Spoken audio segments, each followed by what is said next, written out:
No anava gens errat el vell Roderic quan li digué al comte que la desgràcia que li havia mostrat la pedra estava a punt de succeir. Ja feia dies que les forces de la tenebra estaven atiant la bèstia. Però allò que la pedra no havia pronosticat ni ningú no s'hauria atrevit ni a imaginar fou la identitat de la primera víctima. Les urpes de la bèstia frisaven per arrabassar la princesa Almodis de la vigilància matent a què la tenien sotmesa tots aquells que havien rebut l'imperatiu encàrrec de protegir-la.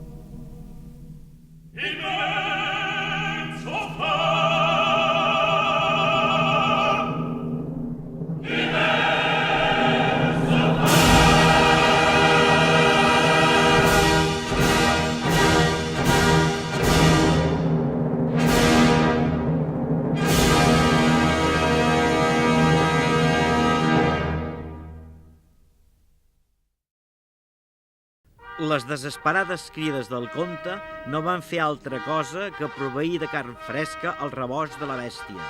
Tants cavallers l'atacaren, tants cavallers foren occits.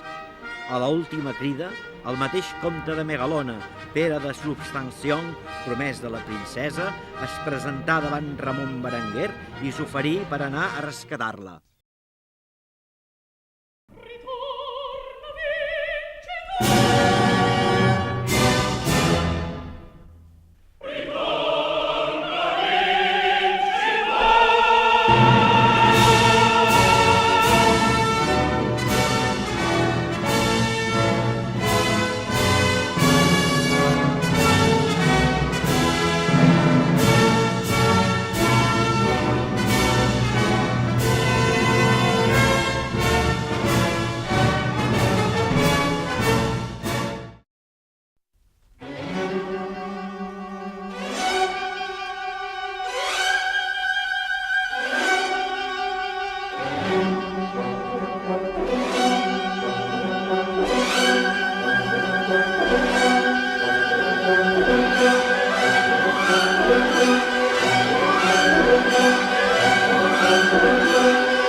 Em sembla que ja hi hem arribat, mi senyor.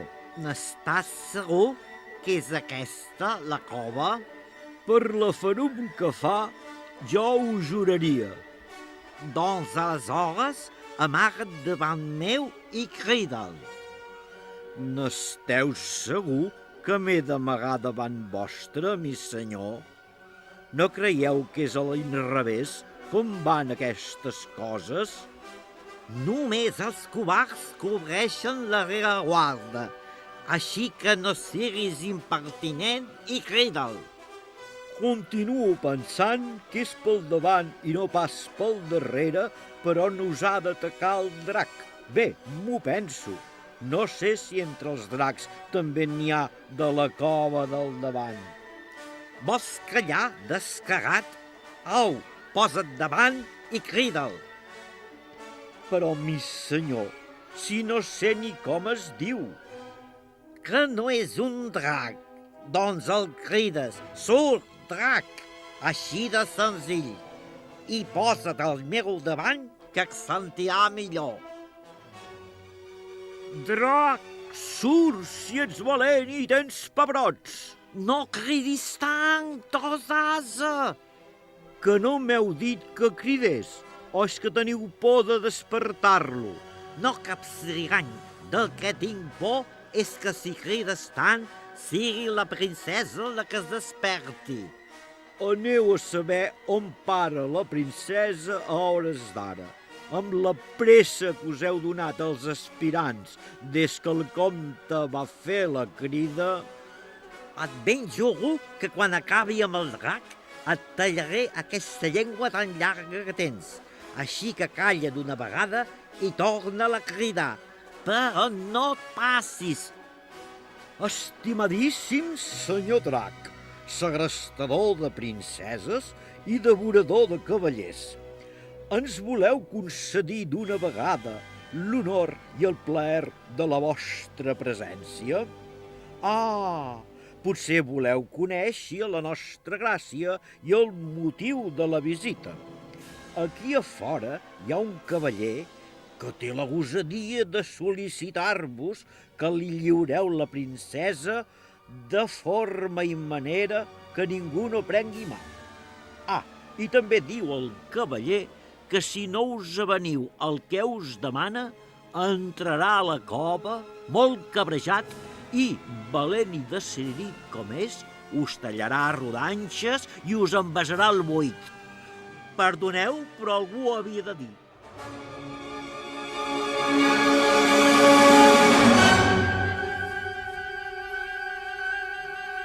Tant de bo que us pareixi escuder. M'esperaré a que s'ageri per fer la digestió i aleshores podré matar sense perill aquest drac pudent. Em buscaves, canallot? Els ulls, el nas, la tita no, que em mogo.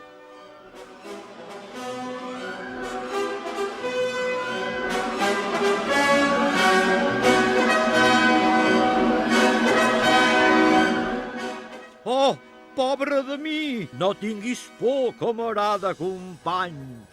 La meva dieta no inclou ni cercs ni camperols.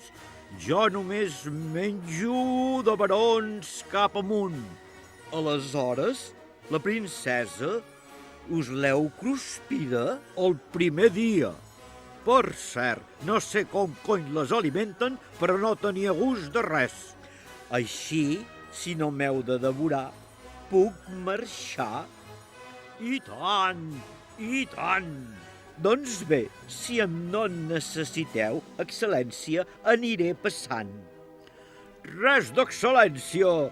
Digue'm, camarada company, i no posis aquesta cara de pomes agres. Hauries de celebrar que us hagi desempallegat d'un parell de dotzenes de nobles. Per cert, si parles amb el comte, li dius de part meva que si m'ha d'enviar algú més, que m'enviï mitja dotzenes de banquers. Aquests sí que estan gustosos i ben peixats. Li ho diré, excel·lència, vull dir, camarada company. Qui m'ho havia de dir? Un drac d'esquerres i republicà. Saps què? Que t'acompanyo i mira, per treure'n l'ensurt, mentre baixem et cantaré una cançó. Amunt tots els dracs de la terra, del llarg son cal despertar. Camperols, aneu esmolant l'eina, que amb els caps han de rodar. Amunt tots els dracs de la terra, del llarg son cal despertar. Camperols, aneu esmolant l'eina, com els caps hem de rodar.